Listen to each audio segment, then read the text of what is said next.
Bonjour, je suis le docteur Gérard Bersin et dans le cadre de nos petites vidéos en médecine fonctionnelle et anti-âge, je voulais vous parler aujourd'hui des acides aminés.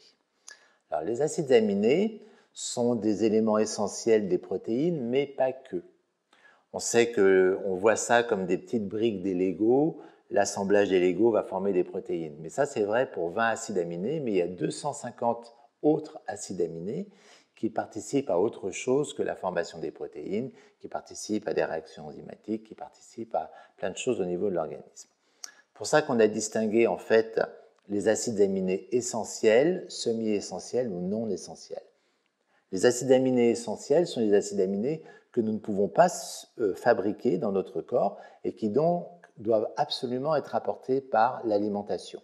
Bon, on mettrait une slide sur la liste des acides aminés essentiels, leucine, isoleucine, valine, méthionine, etc. Il y en a 8.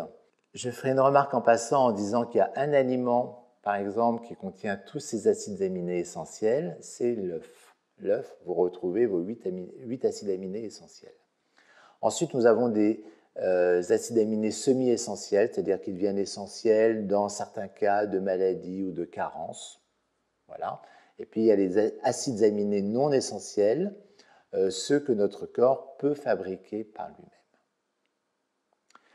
Alors, ça serait un peu trop long de passer en revue l'intérêt de tous les acides aminés, mais je voulais donc aborder ça par un petit bout de la lorgnette, qui est l'intérêt des acides aminés, par exemple, dans la stimulation de la fabrication de l'hormone de croissance.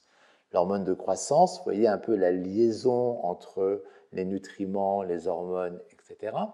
La fabrication de l'hormone de croissance dans le corps va être stimulée par 5 acides aminés. L'arginine, qui améliore les flux sanguins, la glutamine, qui participe à l'équilibre acido-basique et qui est précurseur du GABA, qui est un neurotransmetteur régulateur, la carnitine, qui est utile dans la dégradation des graisses, la méthionine, qui est un transporteur de soufre pour la synthèse de carnitine et de mélatonine, et la taurine, qui participe à la dégradation du cholestérol et qui est un puissant antioxydant. Donc on voit qu'en cas de fatigue chronique, en cas de baisse du métabolisme, en cas de dégradation de l'anabolisme, avoir recours à un cocktail qui comprend ces 5 acides aminés peut être très utile.